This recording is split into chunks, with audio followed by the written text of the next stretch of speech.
38 years of building a life for my family, and the first time I used my retirement money for a dream that belonged only to me and my wife.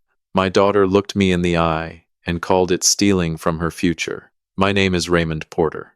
I am 67 years old, born and raised in Tennessee, and I live now in Franklin, just south of Nashville, in a brick ranch house I bought back when a man with a steady job and a stubborn back could still believe hard work would carry him all the way through. I spent 41 years as an electrician, commercial jobs mostly.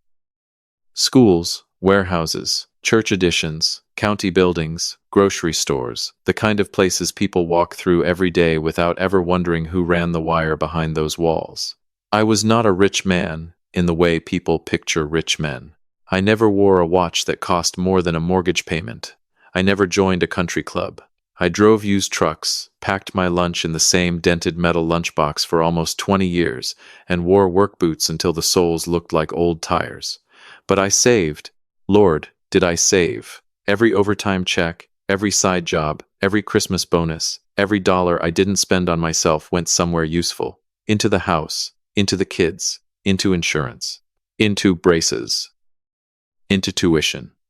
Into emergency accounts I built so nobody I loved ever had to feel the panic I felt as a boy when my father's hours got cut at the mill. My wife, Linda, used to say I had a talent for postponing myself. I would smile when she said it, because I knew she was right. There was always a reason to wait. Wait until the kids were out of school. Wait until the mortgage was gone. Wait until Emily finished college. Wait until Brandon got back on his feet. Wait until the grandkids were older. Wait until the market recovered. Wait until the roof was replaced. You wait long enough, and one day you look in the mirror and realize the man waiting is old. For almost 10 years, Linda and I had talked about buying an RV, not one of those giant mansion on wheels things with marble countertops and 6 televisions. Just a solid, comfortable motorhome we could take across the country. She wanted to see the Oregon coast. I wanted to stand in Montana under a sky wide enough to make me feel small. We wanted to drive without asking anybody's permission, stop where we pleased, drink coffee in quiet campgrounds, and wake up some mornings not knowing what state we'd sleep in that night. I had a folder on my computer labeled Someday. Inside were pictures of campgrounds, routes, national parks, floor plans, maintenance checklists, and one particular 2025 Winnebago view that I had looked at more times than I care to admit. In April, after my cardiologist told me my numbers looked better than they had in years, Linda reached across the kitchen table and put her hand over mine. "Ray," she said, "how many more years are we going to call it someday?" That question sat with me. 3 weeks later, I walked into a dealership outside Murfreesboro and bought the Winnebago. White with slate gray trim, diesel engine, queen bed in the back, small kitchen. Just enough space for 2 people who still liked each other after 42 years of marriage. It cost $132,000. I paid cash from an account that had never once belonged to anybody but me and Linda. When I drove it home, I pulled into the driveway and just sat there. The motor hummed softly under me. My hands rested on the wheel. I looked through the windshield at the maple tree I planted when my son was 8 years old. I looked at my house, my yard, my life. For the first time in a long time, I felt like the road ahead of me was actually mine. Linda came out onto the porch with both hands over her mouth. Then she laughed and cried at the same time, which is a thing only women who have waited too long for joy can do. I stepped down, took her hand, and helped her inside. She walked through that RV like a girl in a new house, opened cabinets, sat at the little table, ran her fingers over the bedspread, stood in the tiny bathroom and said, "Well, I've seen worse hotel rooms." That evening we ate sandwiches inside it, parked right there in our driveway. We talked about where we would go first. She wanted the Blue Ridge Parkway before heading west. I wanted to stop in Kentucky and visit my brother. We argued playfully over maps, like teenagers planning an escape. I should have known peace like that would attract company. Our daughter, Emily, came by the next afternoon. Emily was 36, married to a man named Craig, with 2 children in private school, a leased Lexus SUV, and a house in Spring Hill that always seemed to need help from my checking account. She came without calling. which meant she had either run out of money or wanted something she thought I might say no to. She pulled into the driveway, parked behind the RV, and stayed in her car for almost a full minute. I was trimming a rose bush near the porch. I watched her door open slowly. "Dad," she said. "Afternoon. Sweetheart, what is this?" I stood up and wiped my hands on a rag. "That is a motorhome. I can see that." "Then why'd you ask?" She did not smile. She walked around it once, holding her purse tight against her side as if the RV might reach out and grab it. "You bought this?" "I did." "When?" "Yesterday."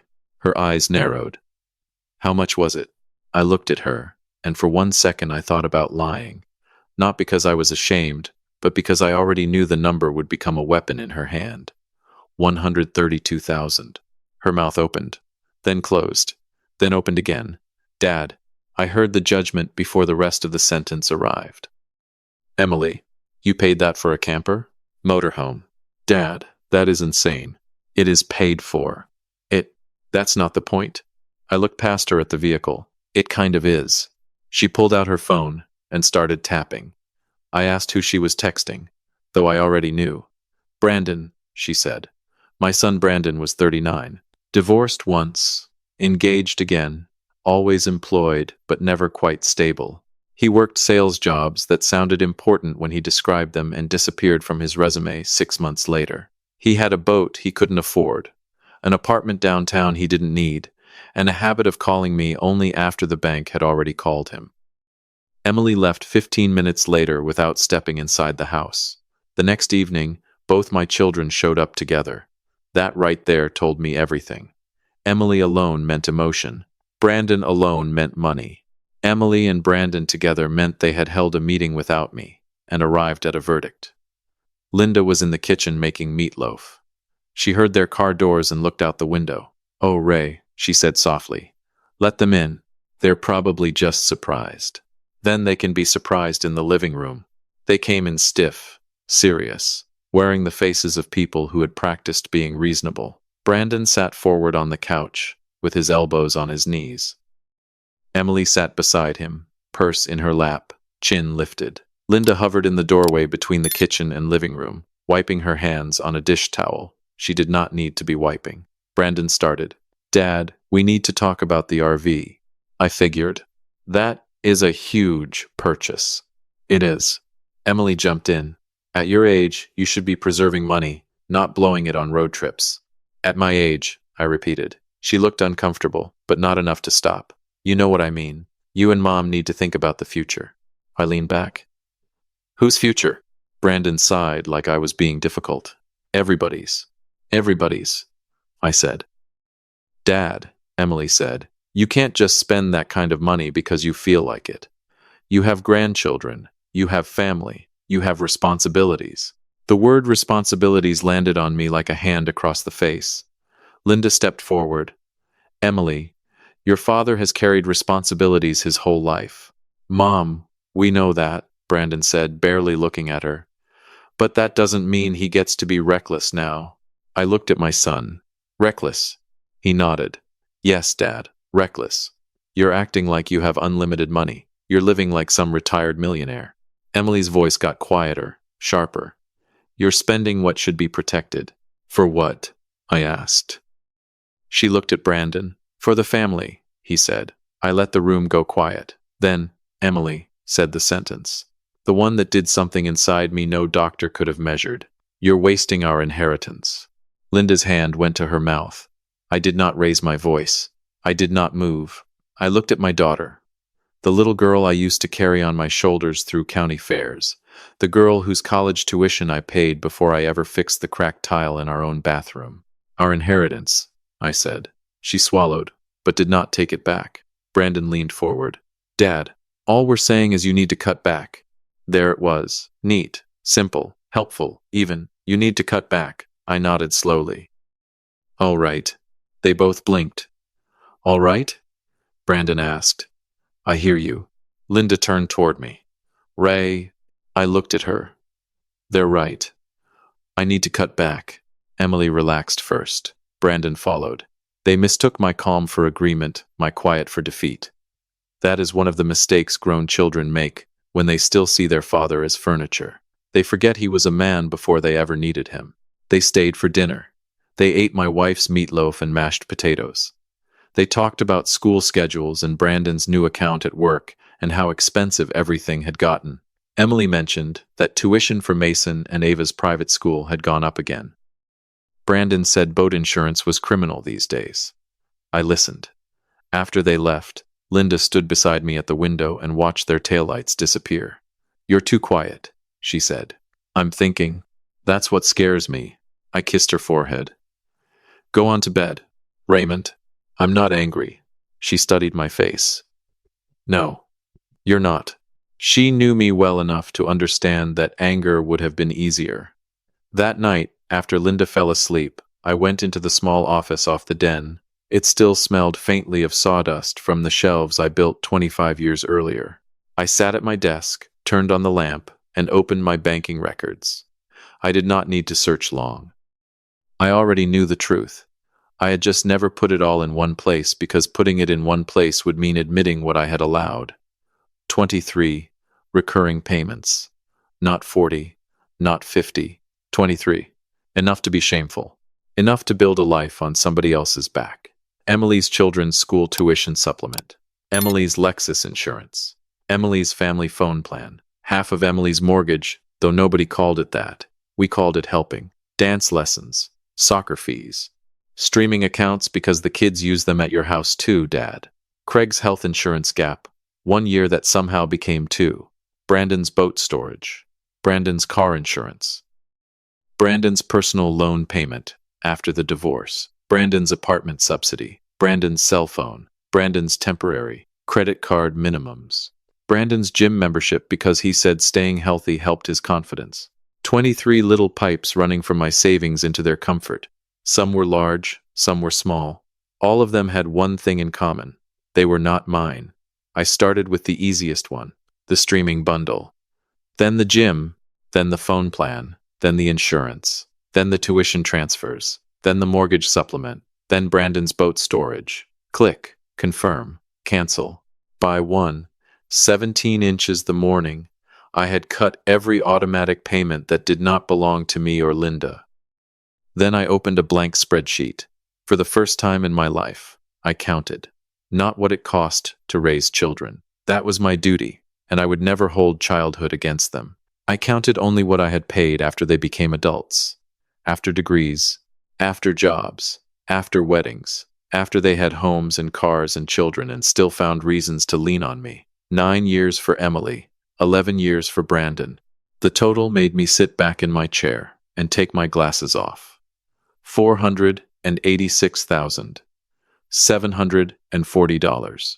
I printed the first sheet, folded it, and placed it in a manila folder.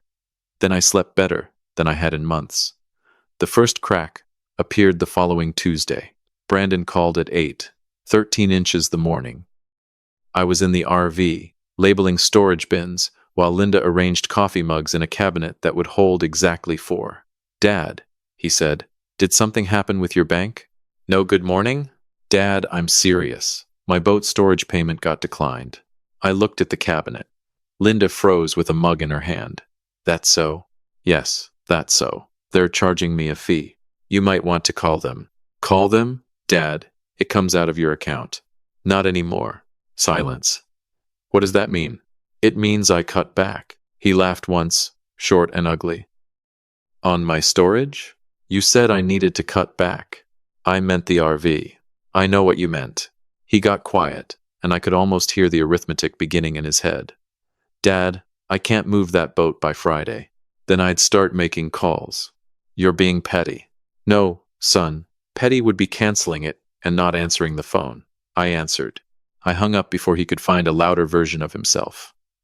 Emily took longer to call because her first canceled payment was smaller.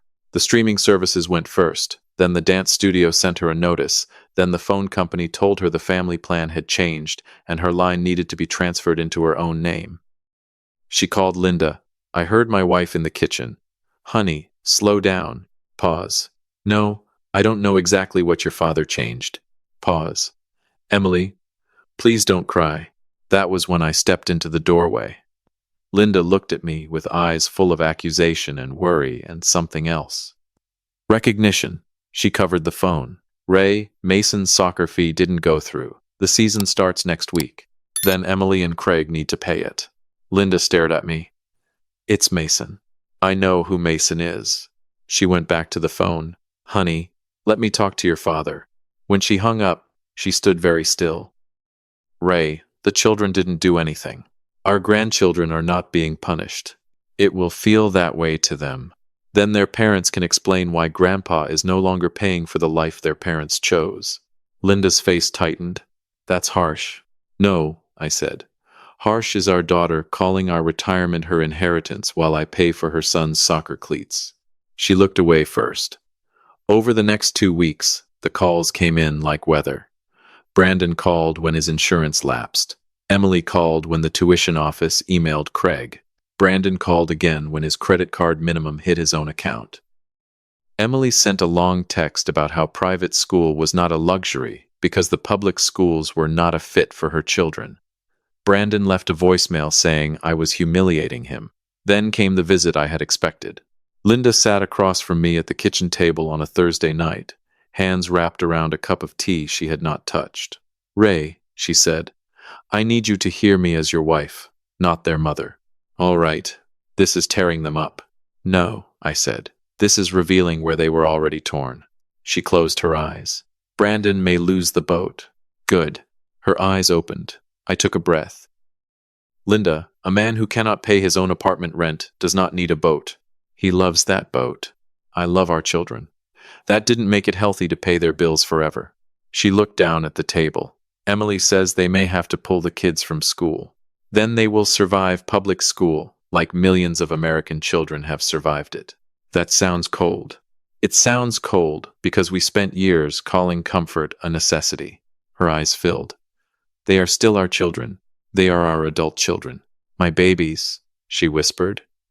I leaned forward, softer now. Linda, listen to me. I would step in front of a truck for either one of them. But I am done stepping in front of every bill they create. That is not love anymore. That is fear, dressed up as generosity. She wiped her cheek. I reached across the table and took her hand. They came into this house and told me I was wasting their inheritance. Not our savings, not our retirement, their inheritance. Do you understand what that means? She did not answer. It means, somewhere along the way, the money I earned became money they were waiting to receive. And the man who earned it became an obstacle. That one hurt her. I could see it. She pulled her hand away, but not angrily. She needed it back for herself. What are you going to do? Finish what I should have started years ago. The next morning, I called an estate attorney named Samuel Whitaker. I had met him at Rotary years before. Quiet man, sharp eyes. The sort of fellow who listened more than he spoke, which made him worth paying. By the following week, Linda and I sat in his office downtown while he explained a revocable living trust, successor trustees, distribution conditions, education accounts for grandchildren, charitable percentages, and protections against reckless heirs. Linda listened with her purse clutched in her lap. When Samuel asked why we wanted conditions, I told him the truth. I don't want my children punished. I want them prevented from confusing love with access. Samuel nodded, like he had heard some version of that sentence from many gray-haired people before me. We created direct education funds for the grandchildren. Money for school, trade programs, college, books, anything legitimate. Not a dime through Emily or Craig. We put aside medical emergency provisions. We set clear terms. Any adult child receiving money from the trust had to show stable income, no unpaid personal loans from us, and 18 months of covering their own household expenses. Linda surprised me by adding one condition herself. No distributions to anyone who pressures the surviving spouse, she said quietly. I looked at her. She did not look back. She kept her eyes on the attorney. Samuel wrote it down. The rumor reached the kids before I was ready. Of course it did. Families leak like old roofs. My sister Carol mentioned to Brandon that she was glad Linda and I were getting our affairs protected. Brandon called Emily. Emily called Linda. Linda, to her credit, said only, "You need to talk to your father." Suddenly, my children found time for me. Brandon stopped by with a bag of pecan coffee from the little roaster I like in Liper's Fork. Emily brought the grandkids over on a Sunday afternoon and acted like she had just been meaning to visit. Craig shook my hand too firmly and called me "sir" 3 times, which he only did when money was in the room. They asked about my health. They asked about the RV. Emily said the kids were excited about maybe camping with us sometime. Brandon offered to help me install a backup camera upgrade, though he had never volunteered to fix anything in my life unless it belonged to him. I accepted the coffee. I hugged my grandchildren. I thanked Brandon for the offer. I said nothing about the trust. People show you more when you let them perform. 3 weeks later, I invited everyone for Sunday supper. 4 o'clock, I told Emily. "Bring Craig and the kids." "Is everything okay?" she asked. "It will be." Brandon asked if his fiancée should come. "No," I said. "This is family business." He did not like that, but he came. Linda made pot roast, carrots, potatoes, yeast rolls, and banana pudding. She said comfort food would help. I said comfort food would make sure nobody claimed they were too hungry to listen. The house smelled like every Sunday from my children's childhood. That was deliberate. I wanted them to remember what had been given before we talked about what had been taken for granted. We ate first. I asked Mason about baseball. I asked Ava about her spelling test. I asked Brandon about work. I asked Emily about her garden. Craig tried twice to mention school tuition. I redirected him both times. After dessert, I asked the children to go watch a movie in the den. When they were gone, I stood up. "Let's move to the living room." Emily's face changed. Brandon's did too. They knew. Linda sat in the armchair by the window. I sat across from the couch. Emily and Craig sat together. Brandon sat alone, knees bouncing. I placed the manila folder on the coffee table. "Nobody is leaving until I finish," I said. "You can be angry afterward. You can argue afterward. But first you will listen." Emily folded her arms. "Dad, if this is about what I said..." "It is." Her mouth closed. I opened the folder and took out the first page. "When you and your brother came here, you told me I was being reckless. You told me to cut back. You told me I was wasting your inheritance." Craig looked at Emily. I slid the spreadsheet across the table. "This is what I cut." Brandon picked it up first. His eyes moved quickly at first, then slower. Emily leaned toward him. Craig read over her shoulder. I waited. Numbers do what shouting cannot. They remove the hiding places. Brandon turned the page. Emily's hand rose to her throat. Craig's face went red, then pale, then something between the two. "That total," I said, "does not include childhood. It does not include food, clothes, birthdays, Christmas, family vacations, braces, or college tuition. I was your father. That was my job. I do not regret $1 of raising you." I tapped the bottom line. "This is after you were grown." Brandon whispered. 486,740, I said. "Don't forget the 40. Emily stared at the paper. "Dad." "No, not yet." She stopped. "I paid because I thought helping was loving. I paid because when you struggled, I saw the little boy with a scraped knee and the little girl afraid of thunderstorms. I paid because your mother worried, and because I could, and because it felt easier to send money than to watch you learn hard things." Linda was crying silently now. "But then you came here and looked at the one thing I bought for myself and called it waste. Not because Linda and I were in danger. Not because we couldn't afford it. Because somewhere in your minds, my savings had already become your property." Brandon rubbed his face. "Dad, I was worried." "You were worried the money wouldn't be there later." Emily's eyes flashed. "That is not fair." "No," I said. "What wasn't fair was letting me pay for your life while you judged mine." The room went still. I pulled out the trust summary. "Your mother and I have restructured our estate." Emily sat up. "So it's true." "Yes." Craig finally spoke. "Mr. Porter, with respect, don't you think that's a little extreme?" I turned to him. "Craig, with respect, you have accepted my money for 9 years while living in a house bigger than mine. Sit quietly." His mouth shut so fast his teeth clicked. I looked back at my children. The grandchildren are protected. Education funds are set up directly for them. Medical emergencies are covered. Your mother will be protected if I go first, and I will be protected if she goes first. No one will be able to pressure the surviving spouse for money. Not you, not your spouses, not anybody. Linda looked at the floor, but I saw her nod. As for you too, there are conditions. Brandon, before you receive any distribution, you will maintain steady employment for 18 months and show that your housing, insurance, transportation, and debts are being handled without me. Brandon laughed bitterly. So, I'm on probation? No, you are a grown man being asked to live like one. His jaw worked, but he said nothing. Emily, you and Craig will need to cover your own household expenses, including your children's school choices, for 18 months before any distribution becomes available to you. Emily's face crumpled and hardened at the same time. You know we can't do that. I know you haven't had to. That school matters to the kids. Then their parents will find a way to pay for it. Craig muttered, unbelievable. I looked at him again.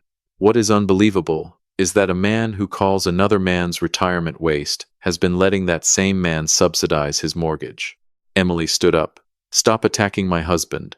I am telling the truth in my house. Brandon stood too. Dad, this is insane. You bought that RV and then decided to blow up the whole family because we questioned you. No, I said, standing slowly. I bought an RV and discovered my children believed they had voting rights over my wallet. Emily's eyes were wet now, but they were not soft tears. They were angry tears. You are choosing money over family. That sentence almost worked. 10 years earlier, it might have. I shook my head. No, sweetheart, I am choosing family over dependency. She flinched at sweetheart, maybe because she heard the love still in it. Brandon picked up the spreadsheet and shook it once. You kept score. I kept receipts after you called the scoreboard yours. The room fell silent again. Linda stood then. For a second, I thought she was going to ask me to stop. Emily must have thought so too, because she turned toward her mother with relief already forming. But Linda walked to the coffee table, placed one hand on the folder, and looked at our children. Your father is not your bank, she said. Emily stared at her. Mom. Linda's voice trembled, but it held. And I am sorry I helped you believe he was. That was the moment the room truly changed. Brandon looked away. Craig stared at the carpet. Emily's face collapsed into disbelief, then betrayal. So you're on his side, she said. Linda wiped her cheek. I am on the side of what should have happened years ago. Emily grabbed her purse. Come on, Craig. Craig stood immediately, grateful for orders. Brandon did not move. Emily looked at him. Brandon. He looked at me. There was anger in his face. Yes. But beneath it was something I had not seen in years. Shame. I didn't know it was that much, he said quietly. I know. I should have. Yes. Emily made a disgusted sound. Oh, please. Don't fall for this. Brandon turned on her. Shut up. She froze. He looked back at me. I'm mad at you. I can live with that. But I'm also, he swallowed. I don't know. That's a start. Emily's voice sharpened. Well, I know exactly what I feel. I feel like my father just made sure his grandchildren suffer because his pride got bruised. Linda stepped forward. Do not use those children as shields. Emily looked like her mother had slapped her. Ava appeared in the hallway then, small and nervous. Mom? Emily's whole face changed. She rushed to her daughter, smoothing her hair, saying everything was fine in the voice parents use when nothing is fine. They left 5 minutes later. Craig did not shake my hand. Emily did not hug her mother. The grandkids did, confused and quiet, and that was the only part of the evening that nearly broke me. Brandon stayed. He sat back down after the door closed and stared at the spreadsheet on the table. You really canceled everything? Yes. The phone too? Yes. He nodded slowly. I transferred it last week. I know. The apartment subsidy? Done. The loan? Yours. He let out a long breath. I might have to sell the boat. I sat down across from him. Then sell the boat. He gave a sad little laugh. You always hated that boat. No. I hated what it represented. What's that? You pretending you were fine because I was quietly making sure you never had to find out if you were. He looked down. Linda came and sat beside me. Nobody spoke for a while. Finally, Brandon said, I'm sorry about what I said. About the RV. About the inheritance. I believed half of it. That was enough for one night. I love you, I said. But the terms stay. He nodded. Yeah, I figured. 6 months have passed since that supper. Linda and I took the RV through Kentucky, Missouri, Kansas, Colorado, Utah, and finally up through Oregon.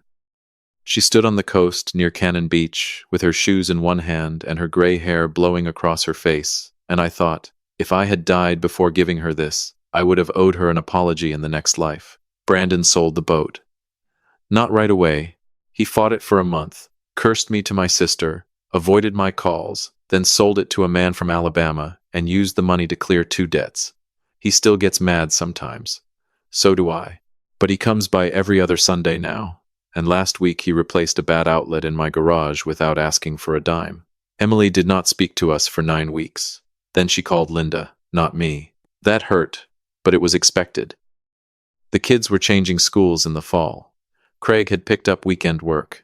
Emily had started doing bookkeeping for a dental office 3 days a week. She did not apologize on that first call. She talked around it. Some people walk toward humility, like they are approaching a stray dog. Eventually, she came over alone. She stood in the driveway beside the RV and cried before I even opened the door. I hated you, she said. I know. I still don't understand everything. You don't have to understand everything today. She wiped her face. I told Mason he might have to change schools, and he said, okay, maybe Grandpa can take us camping more if he's not paying for it. That one got me. I looked away toward the maple tree. Emily whispered, I think my son understood it before I did. I hugged her then, not because the slate was clean. It wasn't. Not because the money would start again. It wouldn't. I hugged her because she was my daughter, and love does not require a payment plan. The trust remains exactly as written. The 23 payments are still canceled. The RV is parked in my driveway right now with a map of Arizona folded on the passenger seat and Linda's reading glasses on the little table inside. Some mornings I sit in that driver's seat with coffee before the neighborhood wakes up. I look at the road through the windshield and think about how close I came to spending the rest of my life funding comfort for people who had mistaken it for love. I do not hate my children. I never did. But I am done being the quiet account behind their choices. I am their father. I will give advice. I will give Sunday dinner. I will give hugs to my grandchildren and rides in the RV and every ounce of wisdom I have left in this aging body. But my checkbook is closed. And if that makes me selfish after 38 years of putting everybody else first, then I suppose selfish came late to me. But brothers, sisters, fathers, mothers, let me tell you something I wish I had learned sooner. Sometimes, the most loving thing you can do for grown children is let their comfort disappear long enough for their character to show up. Love becomes stronger when it gives people room to stand on their own feet. Raymond did not stop loving his children. He simply stopped confusing rescue with responsibility. A family can heal when gratitude returns, boundaries are respected, and each person learns to carry their own part of the road with a little more courage and grace.